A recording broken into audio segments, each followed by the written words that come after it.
thank everyone for coming. Once again, it's always terrific to see some of the same faces we're missing for months and months now, but it's really over a year now that we've been doing this virtually. So it's and hopefully we're coming to the end of that.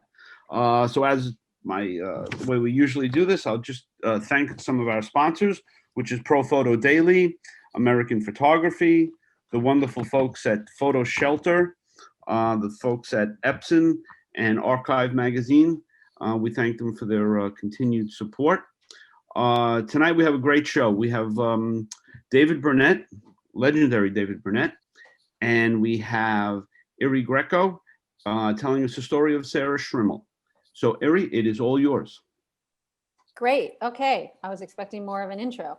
I'm ready. That's it. So I will start. Sarrah and I are going to do the presentation. We're going to go back and forth. And I just want you to know that Jim it's the three of us that are part of this project. But I'm speaking on behalf of Breakthrough Media. And for those of you that don't know us, just really briefly, Jim and I have been running our own company, Breakthrough Media, for 12 years. And we work together as photographers. And we capture mainly sports and fitness. I would say that's our bread and butter. And that's how we met Sarrah, which we'll talk about a little bit during the presentation. But we started this project with Sarrah when we found out that she had breast cancer. And she's just an incredible human. You're going to learn a lot, maybe too much about her over the next half an hour. But I did want to share my screen, and then I'm going to just say a few things about the presentation. Sorry. Okay. Hold on. There we go. Sorry. Okay, here we are. Everyone can see that? Mm-hmm. Okay. Yes. So our project is called The Embodiment, and it is a photo essay that follows the experience of Sarrah going through breast cancer, which she is just in the middle of, really. She'll tell you a lot more about that. It's a collaborative mix of media, which means it's part photo essay. It's a lot of Sarrah's own words, which hopefully one day will become some kind of a photographic memoir.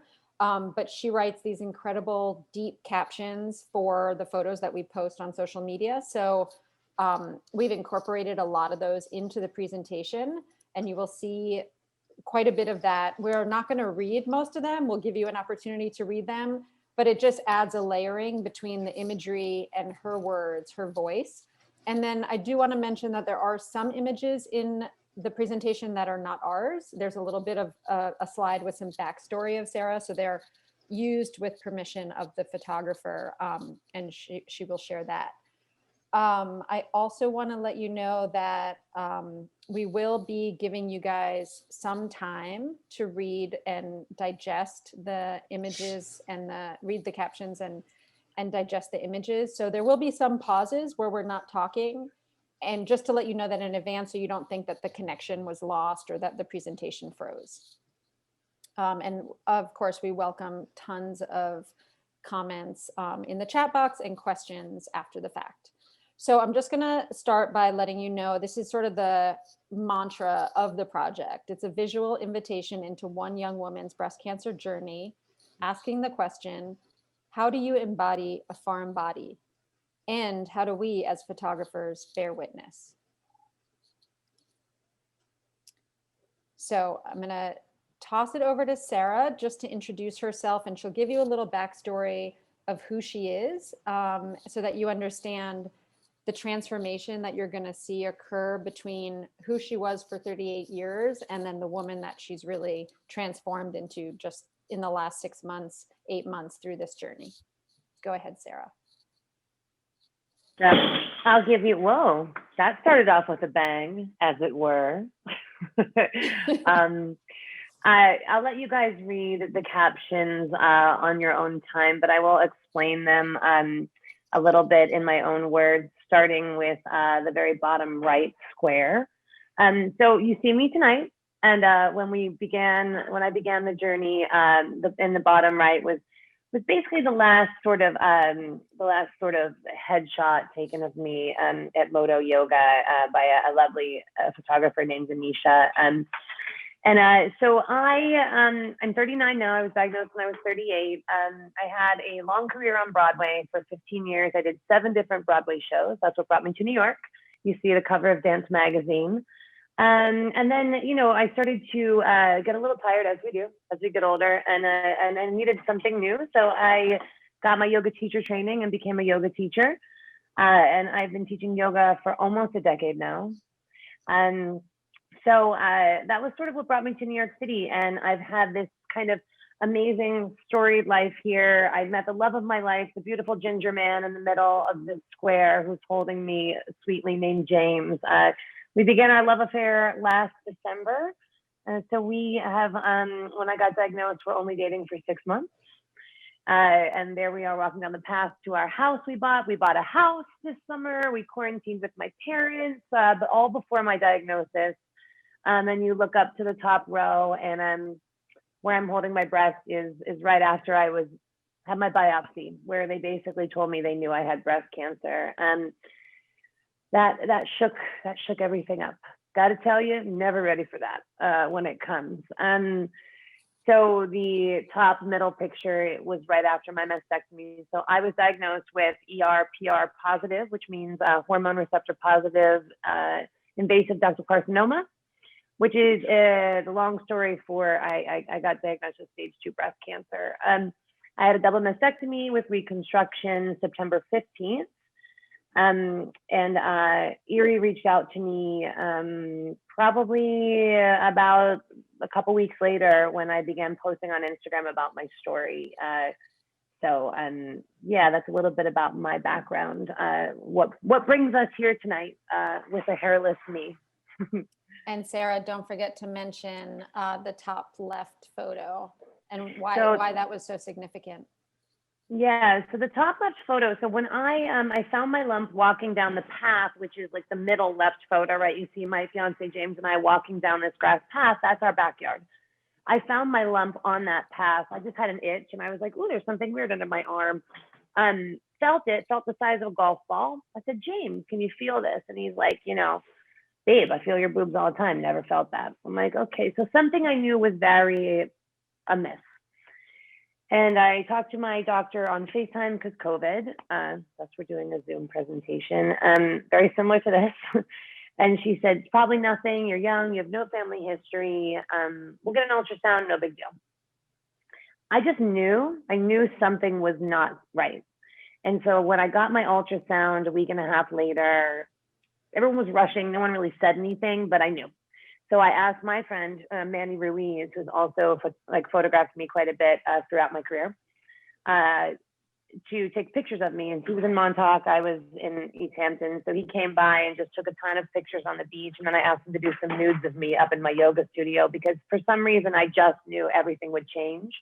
And the next day is when I got my biopsy and the doctor said, I'm going to tell you tomorrow when the results come back that you have breast cancer. So in that moment, I was so glad that I had those images, but they're the images of a girl right before her whole life changes on the beach. So it was, looking back on those, it's really wild. So enter the decision to do a project. On the right, you will see, this is taken directly from one of the captions that Sarrah wrote, "Meet Big Lefty. How do you say goodbye to a part of yourself?" And so she has this hilarious story about how the left boob is bigger than the right boob. And there are 2 pictures here juxtaposed, so you get a sense of the old Sarrah and the Sarrah that she would become. So the picture on the right in the white bathing suit is the first shoot we did with Sarrah. It was actually out in the Hamptons. It was in Montauk. Jim and I left Brooklyn at 2:30 in the morning to get there at 5 a.m. so we could shoot sunrise on the beach with her for Lululemon. And because she's wearing this surfer's bathing suit, and we had told her to unzip it just to give her that kind of California free vibe, her left boob kept falling out. And I was the one that had to keep putting it in. So I developed a relationship from our very first shoot with Big Lefty.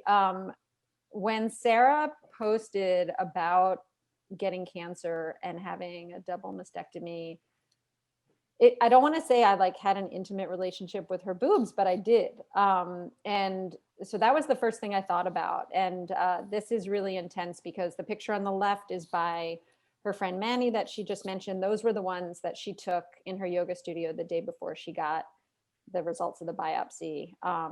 So that's Big Lefty before and basically after. And what's wild is I was like, can you see the tumor? Do you know what I mean? Like, because it's right there, you know, like, and I look at that now and I'm like, oh my gosh, like, it's there, you know, wild. Sarrah, just a question, Yes. Sarrah. Two questions. Yeah. Why share, and why share with Iri? How did that happen for you guys to collaborate? We're about to talk about that. You are? Okay. Yes. Well, thank you for spoiler, because I was like, well, friends, let me tell you. Okay, well, you can answer why share, and then I will answer why Jim and I, started the project with you. Why share? So I, when I got diagnosed, the first thing I did was I was like, hashtag breast cancer on Instagram, right? The medium that photographers, performers, everybody, artists, everyone and their brother, Instagram, right? So I'm like, how do we get information? Let's do hashtags, hashtag cancer, hashtag breast cancer, hashtag young under 40 breast cancer, all these things. Because I was swimming, I did not even, again, where do you start? And I would see women sharing a little bit of their story, and that brought me solace in the middle of the night when I was up, at 4 a.m. looking at James, being like, am I going to die? And like crying. And so I thought, I already had a platform where I am a very open, transparent person. When I was on Broadway, and especially as a yoga teacher, that's my company's called Damn Good Yoga, and I'm just like a little irreverent, a little like, I just tell it like it is. So when this happened, I had two ways of going. I was like, I either want to be very private and keep it in and protect our family, or I'm going to share in the way that I share my teachings and the way I share my life, which is open, candidly, and honestly. And I spoke with James, I spoke with my family, and I thought the right thing to do was share in a way that was completely unabashedly real, because if I could help one girl, hashtag breast cancer, find me, and then it was worth any kind of opening of my privacy. And it's been, and we'll talk about this in the presentation, it's been mind-boggling how many women who are my age message me every day and said, I just got diagnosed, I found your page, thank you. So that was why share. So why us is the next answer. The pictures on the left are pictures we took at a later date with Sarrah. And this was at the Lululemon Soho store upstairs in their yoga space. And you can really see, this is the Sarrah that we knew. I mean, this is, she's silly, she's playful, she's sexy, she's very lighthearted. She was probably one of the happiest people I'd ever met. I mean, genuinely happy, not faking it, just full of life, joyful, loving, intimate, so warm. And then she started posting images like you see on the right. And this is, again, she was just posting what she was going through, but it hit me like, this is transformative. Like, this is not just someone sharing, this is someone sharing just incredibly raw, intimate, letting people into her life. And it got to me. It really got to me. And her captions were also incredibly raw. They were, she put everything out there, but not in a gratuitous way. It was very sensitive and honest. So the post on the picture on the right is the post that literally made me stop in my tracks. Like I said, we had developed a friendship with Sarrah. Again, this is another shoot we did in the snow, just a personal shoot with her on the left. And you could see the relationship we had with her. I mean, it was just pure joy. She posted this photo. I had never seen her look sad or pensive or distraught. but it was the words that were so compelling. She wrote about how she and James had just completed their first IVF cycle. I didn't even know that they were doing that. I didn't know that getting breast cancer would affect your fertility and your future ability to have kids. And on the right is this is taken verbatim. Everything's taken verbatim, unedited from her, from all of her captions on social media. And I read this and I was like on the floor. I couldn't stop crying. So I sent her a message on Instagram, which you will see coming up, where I said, Sarrah, this is just insane. Like what you're sharing I've never seen anything like this. Not just about breast cancer, about loss, about grief, about health, about the future, so many things. And so she wrote back immediately and I said, it's totally up to you, but if you feel like you want to capture some of this, I know Jim and I would be honored, let me know. And she wrote back right away, yes, let's do it. So that was kind of why us. Yeah. So this section is called, and we're going to go deeper into that. This section is called Emotional GPS, because this is where we started. How do we locate our project? How do we start our project? What is home for the project, and where are we going from here? So it was really like, how do we find a way to identify and locate all of the emotional things that she was going through, plus the physical things that she was going through, and what kind of story were we going to tell, and how are we going to do it? So first off, we knew we just had to be there in person. We had to be with her, which this is COVID. I think we had this conversation in September, late September. I think we started the project in October. How are we going to do this with COVID? We can't go to the doctor with her. We can't go to chemo with her. We can't go see the plastic surgeon with her. We can't do all this stuff. We couldn't even really be around her that much in case of risk of, us, getting her sick. So that was A. Part of that was B, which is document the time and place. So find moments that were going to be frozen in time, because her body was going to be changing, right? Her attitude was going to be changing. So we wanted to find a way that we could document the things that were temporal, that needed to be captured when they were happening. Her body was, like I said, her body was going to be changing. Her breasts were going to be changing. A lot of things were going to be happening, and we needed to give that the documentary approach.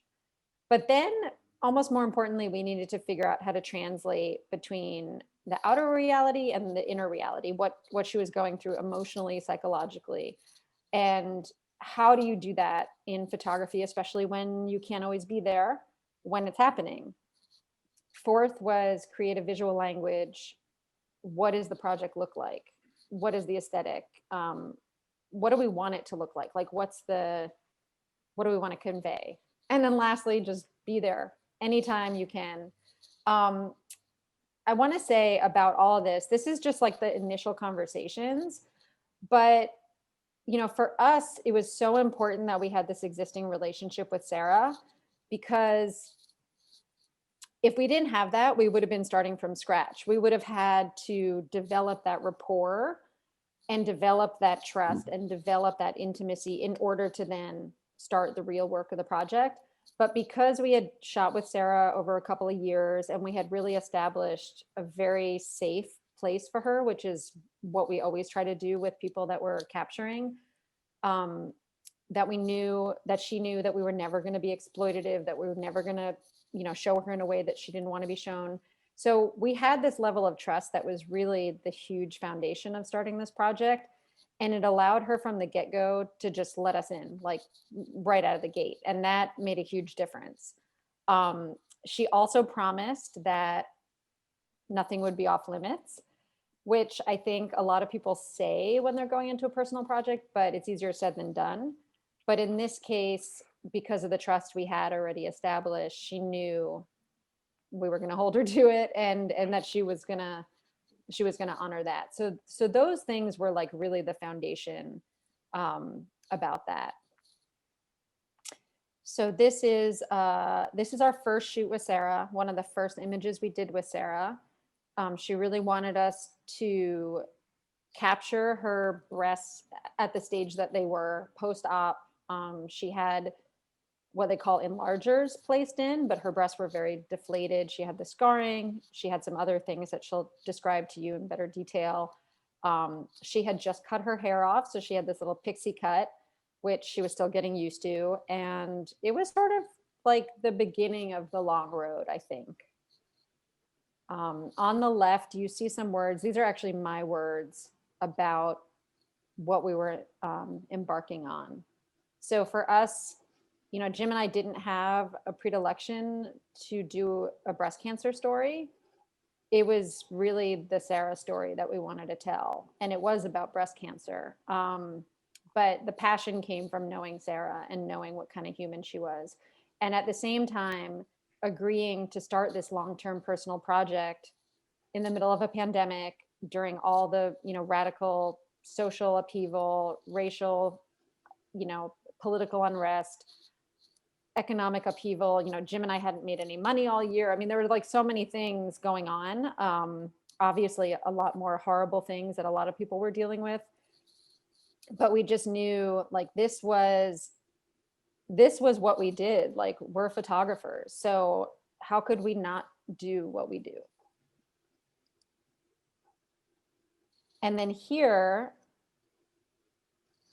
on the right, this is actually the Instagram message I sent to her that started the project.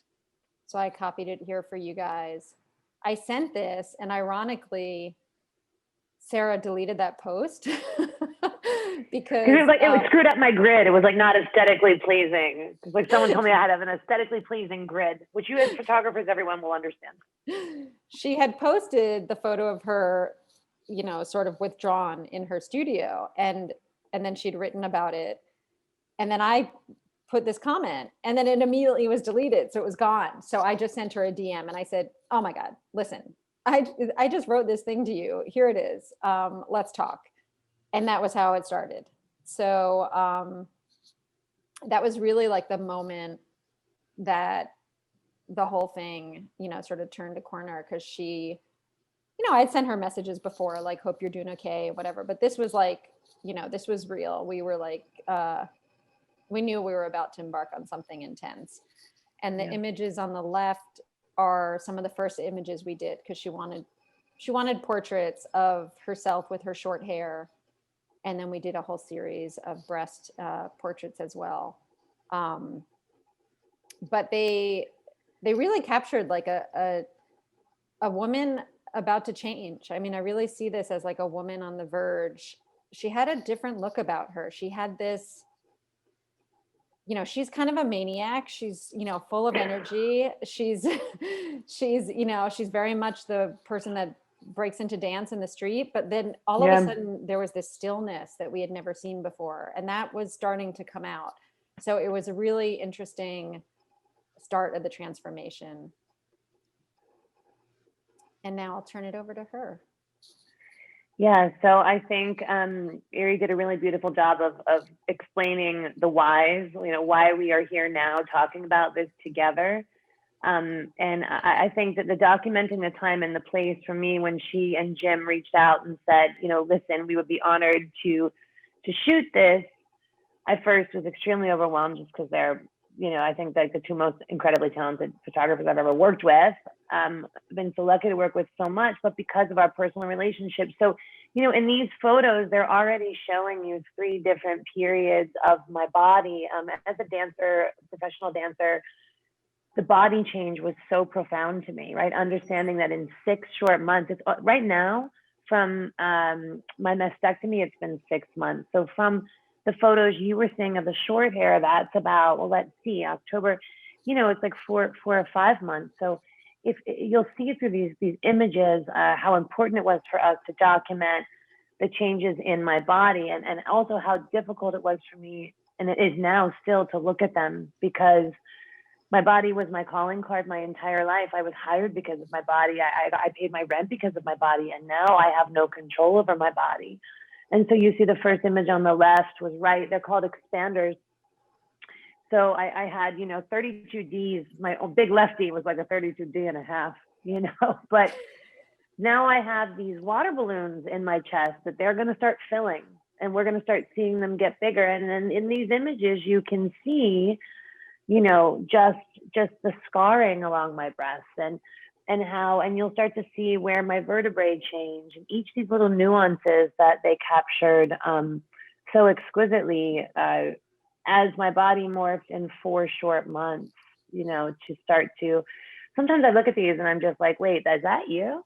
Like the one in the middle, I'm like, wait, who is that? Like those hips are not the curve of your hips, and so it's incredibly powerful, but to have them go through this, and you'll see as we go into the evening, the change. It's astounding even to me, and I went through it.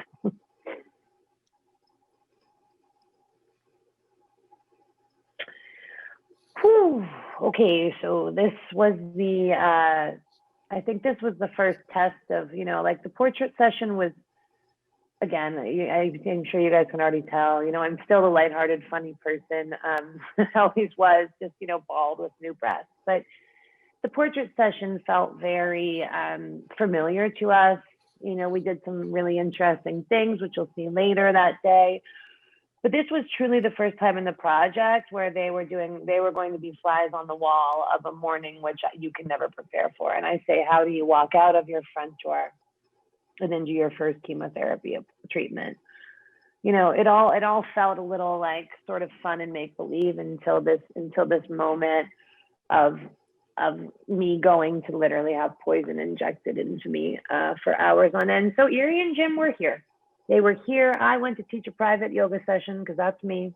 The day I got chemo, I came home. Iri and Jim were here. My fiance was here, and a puppy. And I just sort of wandered around blindly in my apartment. And because we have the relationship we have, I was so comfortable showing all of the emotions, or just not showing, just being in the moment. And they captured it. And it was, as you see to the left, I was like, do you put on makeup when you go to chemo? Like, maybe I should, to walk in there proudly. And in the middle was, almost looks like I could be looking in the mirror before a Broadway show. And then the last photo was right about as I was about to leave. And, there's a series of photos we have, and God, I wish we could show you guys all of them, but eventually, I was wandering around naked, and Jim captured a bunch of photos of me in my closet, rummaging through, and I just was like, what do I wear? What do I pack? It's like I was going to a trip to St. Bart's, but not. So I picked this onesie on the right because that felt sensible to wear to an appointment where you roll down and put an IV in. And so I did it, and I didn't wear anything under the onesie because when you have fake breasts now with these miraculous, mastectomy breasts, you don't wear a bra. So I put on a onesie, and then I walked out of the house, and I was like, shit. Oh, am I allowed to curse? Is that okay? Okay, sorry. I was like, shit. We encourage oh it. God, okay, thanks, Frank. Sorry. I was like, my tits are going to be out. I'm going to have the IV in my arm. And then I just literally was like, I just had a breakdown, and James embraced me and took my bag and walked out of the door to the first chemo. And, but it was wild that we have these images from a day that felt like every emotion you could imagine.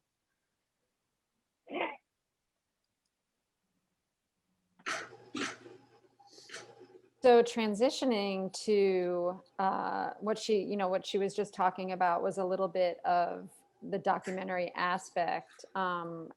This is not a documentary project per se, and I'll talk more about that. But it obviously is documenting a real woman going through the real reality of having breast cancer. However, partly because of, really entirely because of COVID, we couldn't document it. We could be in her apartment the morning she was preparing for her first chemo, and we could come over at night when she was writhing in pain, but we couldn't be there for all the things that any photographer would document if they were documenting something like this, an illness, hospital visits, treatments, etc. So we knew really quickly that we had to focus more on her inner reality. And what did that mean? For us, it was spending a lot of time talking to Sarrah and checking in with her. I mean, she'll tell you, I like text her all the time being like, how are you feeling? What's going on? What are you feeling? Tell me. Because I would take notes so that when we shot, when we got together to actually capture, I would say, okay, what about this? Because maybe she wouldn't remember everything that she was going through. Oh, I remember you mentioning, you're just sleeping all the time. How do we capture that? Because obviously I'm not moving in with you and James. So how do we capture you climbing the walls? So a lot of it was figuring out visual narratives to convey real things that were happening, and also emotionally what was happening for her, because she was going through so many changes internally. So, a lot of it was brainstorming between the three of us. We have a text group. We have direct message on Instagram. We would brainstorm different ideas about how to capture things. We would send each other posts on Instagram that what do you think about this? Look how this artist did this. Don't forget about your water, Mother. Shh. I'm sorry. Let me go there. Hold on. We created mood boards for the project. One of the things we did was we did some research looking at what have other cancer photography projects done? How have they captured it? Some of them were 100% conceptual. Some of them were 100% documentary. This was going to be a hybrid between the two. So we knew that some things were going to be captured in real time and some were going to be reenactments, which sounds so cheesy, but you have to find a way to make it artistic.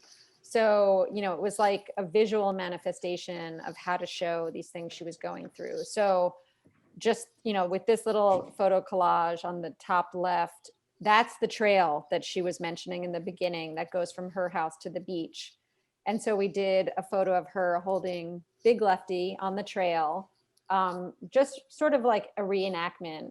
Obviously, we're not recreating the whole thing, but it's a metaphorical reenactment.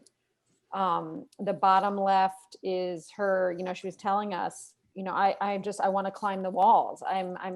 I'm crawling out of my skin. I can't sleep. I sleep too much. The bed has become like, a jail cell. My skin is crawling. My body's changing. The bottom middle is, her spending hours and hours in bed, sleeping. Bottom right is her showing vulnerability and fragility, which, to be honest, we had never really seen with her. I mean, she had been vulnerable in the sense that she was very open as a person. But Sarrah was somebody that was like outrageously confident and self-assured and self-possessed. So like, the bottom right for me was like, this isn't another version of Sarrah. It was like we were getting to see all these other Sarrahs that we hadn't seen before that were real, and they were all coming out at different times.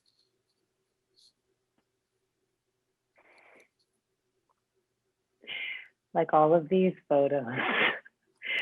So this is one of the shoots that, and then when Iri's describing, like, how we can capture this in a way that is completely raw and real, but also artistic is, they send you when you get breast cancer, your friends and your family, like Leanne is on this Zoom, and she's a longtime student and a friend, and she sent me the most gorgeous handmade pottery and the most beautiful, thoughtful notes, and like people reach out, and then some of the breast cancer charities are like, we're going to use our hard-earned money to send you a pink tutu, in which should make you feel, it should help you through your journey, and you should wear this pink tutu and take pictures of yourself in it. And I was like, are you kidding me? I just had my breasts removed, and now I'm gonna wear a pink tutu. And I was like, fuck this shit. So Iri and Jim came over, and we were doing the portrait day, and I was like, you guys, look at this. And I pulled out the pink tutu, and I was like, I just want to rip it up. And then I think, like, I don't know if it was Jim or Iri, both of you guys were like, let's do it. that we took the portraits, and this is before I started chemo, so this is like kind of in the more, so we went out right here to the left of me right now is we have a little roof. I took a pair of scissors, took the pink choo-choo, and we shot it.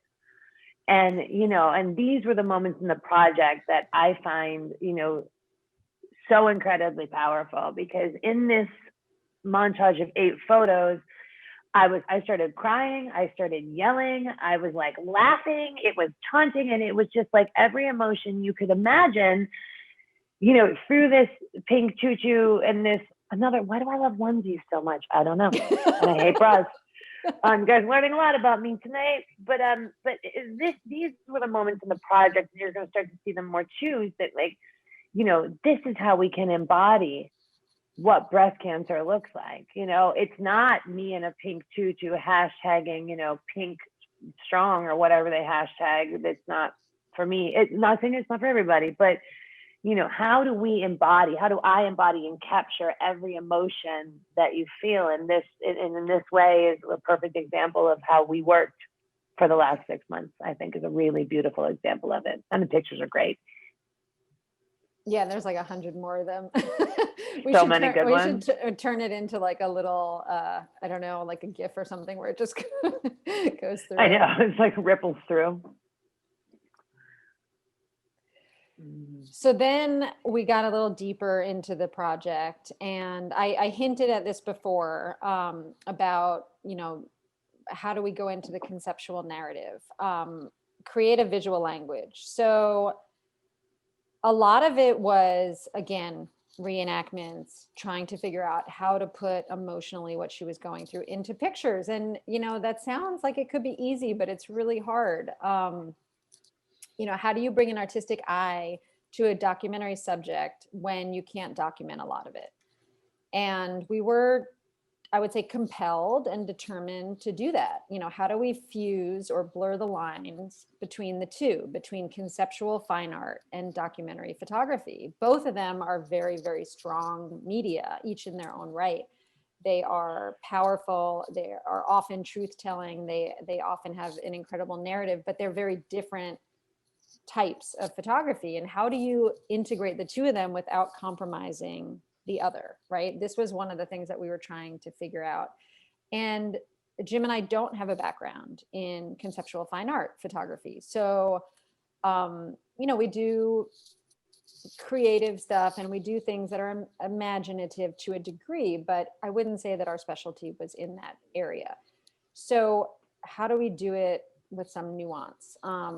And, one of the things that really I go back to, I said this before, was constantly communicating with Sarrah about how she was feeling and what she was going through. And that really, in a lot of cases, was able to dictate the direction that we went in visually and in terms of like, what is this visual language? So she had gone through chemo. She started losing her hair.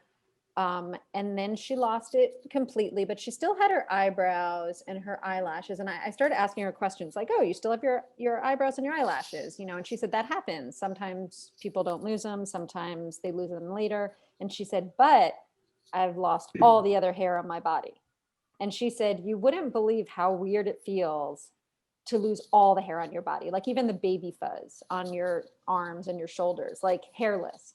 And I said, what does that feel like? And some of the things she talked about were being this bald, hairless, skin and bones, naked, sick woman who had her womanhood, her breasts cut off.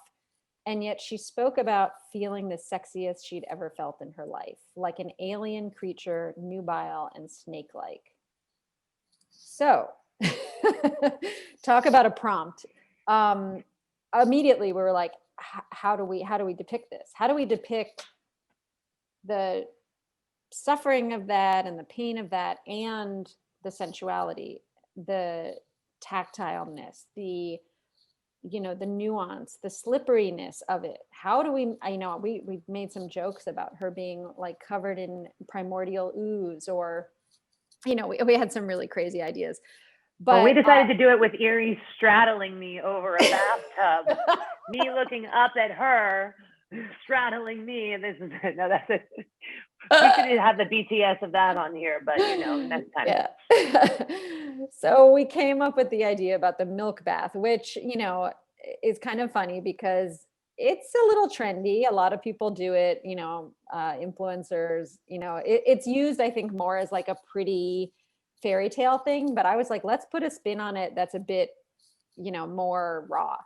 So we did the milk bath, which I think was a great foil for her, this snake-like alien creature full of sensuality, but also not quite right, hairless, and you start to see how skinny she is.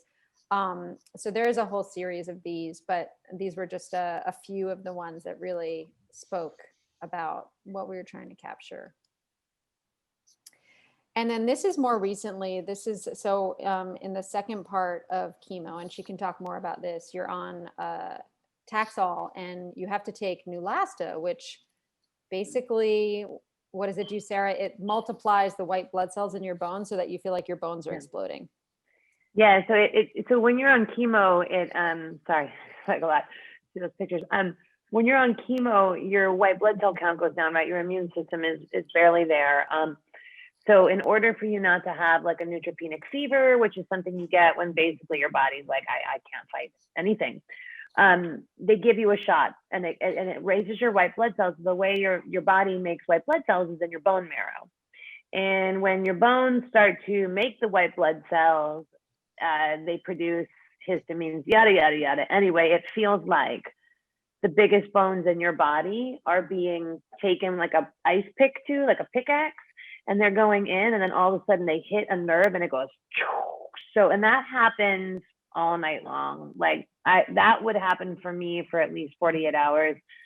And so Iri came over on this particular night, which again, in this project, like as open of a person as I am and as comfortable as I am with Iri and Jim, like this night I was like, I can't do it. And then I just was like, I promised I would show this. This is important. And she came over, and it was the last thing I wanted to do was even let anyone look at me, let alone touch me or take pictures of me. And so this was that evening where I was writhing in pain. I mean, bed, floor, you name it. You'll see some more, but this was that.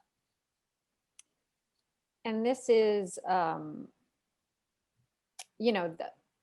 this is documentary in the sense that, this wasn't staged, it wasn't like the milk bath, which was staged to convey, a particular theme. This was happening in real time. But, one of the things that we decided early on, Jim, myself, and Sarah, was we were going to be consistent with the look and feel of the project so that you wouldn't feel like, oh, that's documentary and that's conceptual, and the two don't really mix. So we came up again with this visual narrative that would allow us to shoot some things documentary style and other things staged conceptual shoots, but that it was somehow a seamless, project. And, Sarah and I talked about this in the lead up to the presentation about how do you capture pain without just relying on pain face, because I could have just focused on only taking pain faces of her, right? I mean, the one on the left is clear. But then how many other ways can you capture that? Her legs wouldn't sit still. She kept rubbing them. She kept moving them. She said, her femurs felt like they were exploding. So, it's like, again, back to this idea of how do you capture the story without just knocking someone over the head with a hammer and, have some nuance of storytelling. Oh, and this is what I was just talking about. It's just fucking be there. I mean, she came in this night, and I moved from the bed to the floor, which I would do in the middle of the night.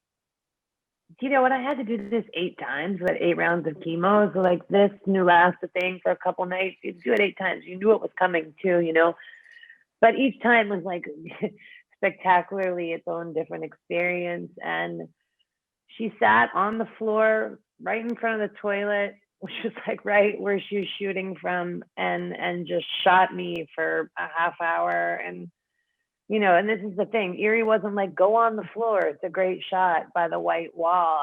I literally, like, I think I went to the bathroom, and then I like crawled out of the bathroom, and she took these shots. And the towel, she had wet a towel for me and put it on me, because you get hot flashes during chemo. Also, because they put me in chemically induced menopause, I have menopause symptoms. So, in that moment, Iri, as the photographer, was the witness to the subject, but also my friend, and like being like, what do you need? You need this towel, like being my nurse, being my, and so these photos were extremely, yeah, that's what happened that night. You see them. I don't have to tell you.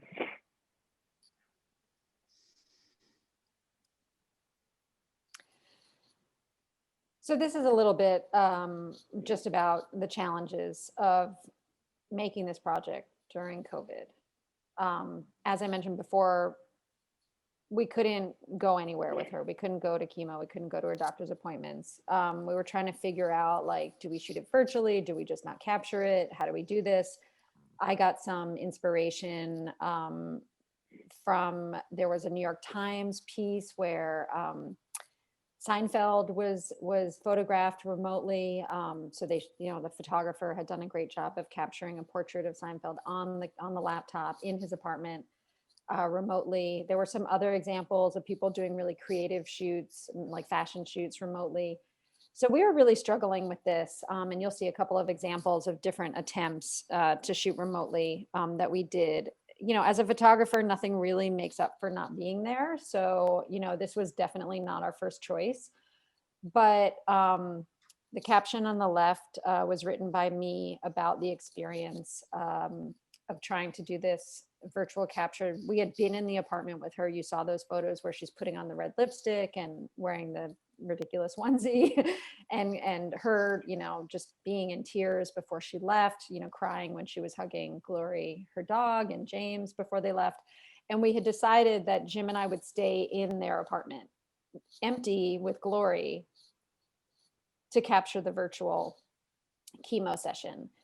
And the idea that Jim and I had was to show the apartment without Sarrah in it, because that felt like that's the story. I mean, she's in chemo, we're not there, and it's COVID. Like we wanted to inject the reality of COVID into it, so that it wasn't just like, oh yeah, we did a remote shoot and it looks kind of crappy because it's pixelated.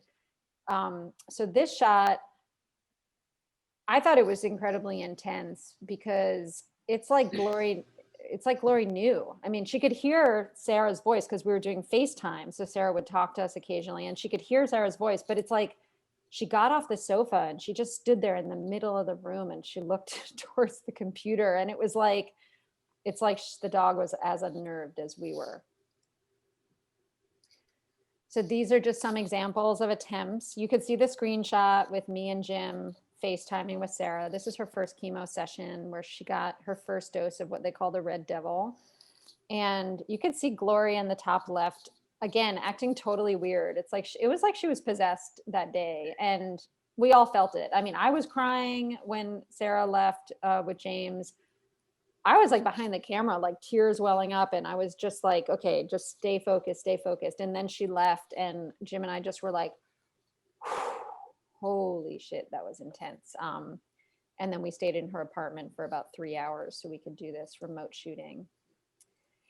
And then these were other attempts for workarounds when we couldn't be together. The little collages, the one on the left and then the second from right, were me doing FaceTime with her on my phone to, various levels of success. They wound up being more Instagram stories than anything like really worthy of a post, but it did capture. I mean, this is Sarrah. This is so Sarrah. You can see her personality. I mean, the one towards the right, I think that might have been her second chemo session. So just a total goofball. And then the multi-face one was her doing her own selfies in chemo, where she got the the Benadryl that makes her Yeah, totally I loopy. mean, this is like what we were talking about, the workarounds. Like, you know, I would go into chemo and it would be anywhere from, and there were times, and Iri, I love you, Jim, I love you, don't take this personally, but sometimes I was like, I do not want to do this today. This is, I can't, I can't do the FaceTime. I can't, because, you know, the nurse is coming in and she's like, you don't know the schedule, and things go wrong each time with the hospital. And so I was like, I don't want to think about what angle you want me to put the iPad at today. I just got like, she missed the vein. And so this one, the one where I have like 80 of my head, they give you Benadryl with the last 4 rounds of my chemo. They give you IV Benadryl. And you guys are probably thinking, oh, Benadryl, like, cool story, Sarah, like whatever. It's just like no big deal. It makes you tired. Not IV Benadryl, guys. IV Benadryl is like, I don't do drugs, but if I did, I'd probably do IV Benadryl. It is like, so they give you IV Benadryl immediately. You feel like you're in, I don't know, some alternate universe. And Iri is talking to me on the iPad going, Sarah, get this angle. And then I'm like, la, la, la. I'm like, she's like, Sarah, move the iPad over here. And I was like, can't, Iri, bye. And I like hung up. She's like, Sarah, no, we need to get. And I was like, I can't. But these like real moments of me, you know, incapacitated, and us trying to get this experience, because again, it's COVID, and Irie's trying to deal with high stoned, passing out Sarah. Eventually, I think I just dropped the iPad and she hung up, is what happened. But you know, it was like trying to commit to this project while, especially me, like going through the moment. But that multiple head one was me just being high and not tired yet, because eventually you pass out. And so I've had fun with Instagram filters. And the one on the right was a really hard one to hear about, because the IV came loose and the Taxol leaked into her arm. So the chemo leaked and my arm got huge, and then it was really dramatic, and my fiance had to break through a wall to get downstairs. They had to give me an antidote, like shots and shots, multiple shots after chemo for 5 hours. And you know, of course, I had a breakdown. I called Iri. I was like, guess what you missed? And she was like, we always miss everything. You know, and I was like, oh, let me reenact this for you guys, not, you know. But it's like those moments. So in my own head, in the middle of this, I was like, I need to take a selfie for our project, you know, so these are the things that we tried to piece together in a moment where they can't be there with their eyes. And somebody. And again, Somebody mute yourself. You're coughing. I hope you're okay if you're coughing. I hope you have the water. So these are more shots that I took. I had a nurse take the one to the left of me, because again, they couldn't be there. That Taxol, they ice your hands and your feet. And this one I put up on my Instagram, and it had more, because no one's used to seeing me like that, right? Like helpless, passed out, connected to IVs, and you know, with things strapped to my hands and my feet. And so that was a pretty powerful image, but again, an image that we wanted to capture with the team and COVID. And the one next to it was, I took a bath on Thanksgiving. It was right when my hair started falling out, and so it started falling out in clumps, and I started seeing it on my hands. And so I again grabbed my phone and just was like, I need to get this on. I need to take pictures of this. Iri and Jim, we were in the Hamptons at our house. Iri and Jim were in the city, so I put my phone on timer. I don't know, you guys, photographers, I did some portrait mode. I tried. And then I just let it go, and I timed it, and I just let it get me. But that was right when I started losing my hair on my iPhone. And again, the scope of this project, the next shot was when I got engaged, and I got engaged like a week later after the one to the left, you know, to the love of my life, in a turban. I said, you know, and then the one at the end was me, my last day of chemo. And again, they couldn't be there. So a nurse took that. The one in the turban, obviously, is a selfie, which David is the highest art form of back in the day, which we'll tell you about later. But yeah, so we tried to get the moments that were the page art moments of most cancer documentaries, and we did them in our own way. Yeah, I mean, basically, we just knew from the get-go it was always going to be a mix of photo essay that Jim and I could actually take, and incorporating, you know, all those moments that we couldn't be there that Sarah would take. So, you know, just to like reiterate a little bit about what I was saying before, how do you create a project like this when you're missing the meat of the moment? Clearly, you saw like some of the biggest moments in Sarrah's life and in Sarrah's breast cancer journey we weren't there for. So I touched on this a little bit, but we really wanted to create that continuity of look in the conceptual narrative. And a lot of things were done after the fact or just trying to capture things she was feeling. But the important thing that was going to tie it together was the look of the project. So the aesthetic look. And we had decided that we would edit it in a very particular way because we wanted to have everything seamlessly flow together like it was a dreamscape. But in reality, it was like more of a nightmare mythology. So we somehow figured, let's capture that dream like it's sort of a fairy tale gone wrong.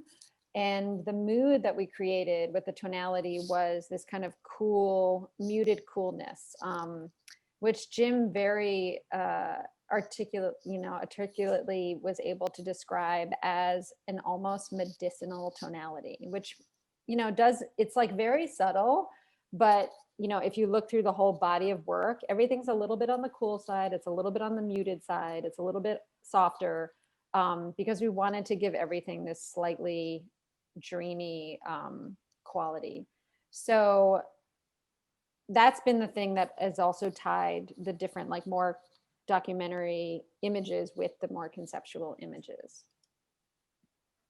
And again, you see that here in this trio of images. And these were some of our recreations, her just spending hours and hours in bed, staring at the walls, her kind of just, you know, screaming in bed and flailing about, and then her being this somewhat, you know, alien creature that's just, you know, somehow detached from her own body, even though, as knowing Sarrah, she's so intimately connected to her body.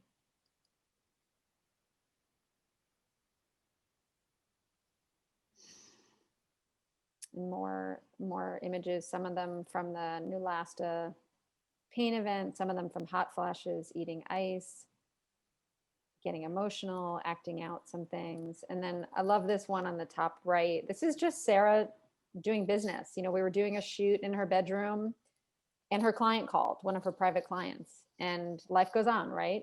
She still has to run her business. She still has to keep going on with things.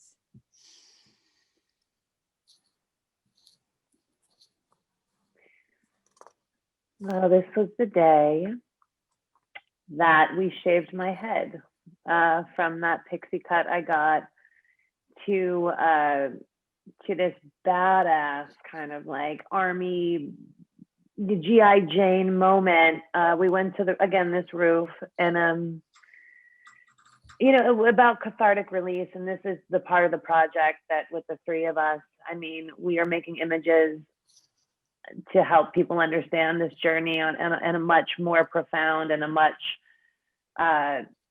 different way than it's been told before. However, this is also these things for me, having this project, and we've been talking a lot about the creative part of it, and it is creative because, you know, I tell them how I feel, and we figure out how do we embody that, how do we portray it on film. But this shot was just the top row. My man, the love of my life, shaved my head on a roof, and we got it all on film. And it as you see, there are many emotions happening. You see the different phases of the hair shave, and the bottom row was simply post hair shave, and just like me being like, holy moly, like, I mean, that, now you guys see me now and you think, well, that's nothing, but I mean, at that moment I was like, whoa. I've always had this wild, crazy curly hair, and the cathartic release was like doing this project with them and having them there that day was like permission to be like, how do I feel? I feel like a badass. I feel like I want to yell. Oh my God, I feel free. I feel this. I feel all. This was a release of everything I had felt since my diagnosis. You know, shoots like this, it was almost like it was a shedding, not almost, like it was a shedding. You know, I was preparing to go even deeper, and so that's what all of this is. And I mean, they captured it you see every single emotion. It's just like such a patina. And then, you know, the next slide will kind of describe what all that was like. And I do want to add something that you didn't mention, Sarah, when we talked yesterday about the presentation. One of the things that Sarah shared, because I was talking about how much of a cathartic release it was for her, not just in the moment, but also when she was having really hard days, she would actually say, I'm so looking forward to shooting because I have so much that I'm going through, but then I have this bright light of like this creative outlet that's really keeping me going. And knowing that she was sharing these experiences with people in her life and people she didn't know with the breast cancer community. And there was so much cathartic energy around that. But one thing she shared yesterday was a lot of the cathartic release is happening now, because at the time, Oh, yeah, I didn't say that. yeah, and I'll let you take it from there, because I thought this was so important.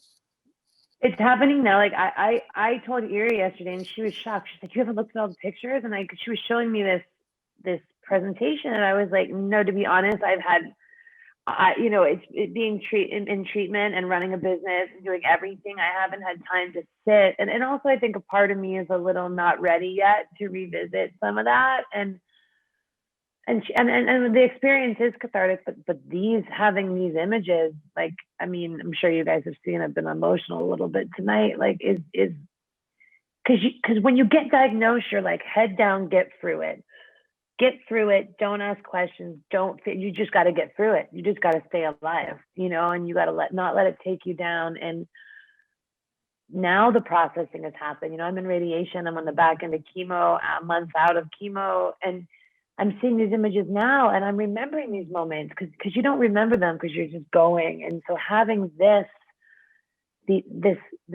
swath of a period of time, which was the most intense period of time in my entire 39 years, this is the cathartic moment for me, is to see these now on the back end and to say, like, whoa, like I went through that. You know, cognizant brain knows that, but it's wild. Ladies, can we move it along, because we're over an hour now? Yes, we're almost done. Please, thank you. Yeah.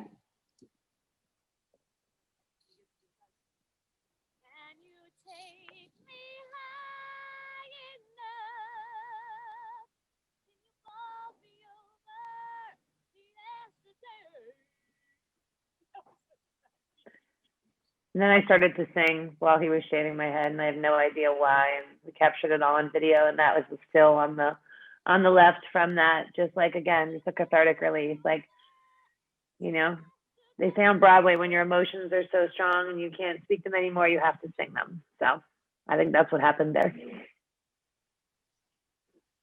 So we'll just show these very quickly, just to end this up. Just like a little role playing, character play. Yeah, when you're bald, you find your little treasure chest of things from your old performing days, and you put them on. Different hats. So we have a little video here. It's really short. We won't play it now because I know we're running out of time. But I just want Sarah to talk a little bit about how she was able to connect to the cancer community through this project. So it's basically, we're all so connected. The women that have walked this path before me, women that are walking the path now, and the women that will walk the path and have this project to look back on.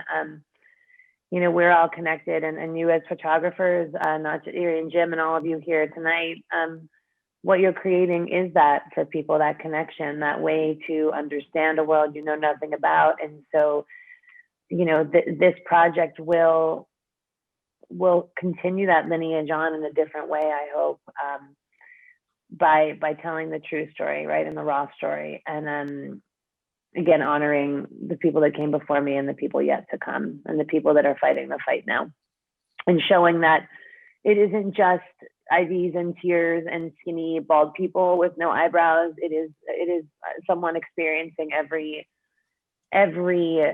scope of emotion through this, and every part of life. Yeah, that is your strength comes through in these images, and your humor, which and capturing it and sometimes recreating it is really really profound. Really, very, very beautiful. And we want you to come back and show us more, and all the rest. I mean, it's just very inspiring. Very inspiring. Thank you, Frank. That's, Thank you. yeah, it's Yeah. something else. We're humbled by your courage. Oh, thanks, Frank. I'm gonna be okay, guys. Don't worry about me. So, right. thank you. But I'm humbled by this project that we're all the three of us doing, and that you gave us the time this evening to share it. It's important stuff. So thank you. It is, and there's an open invitation to come back, please.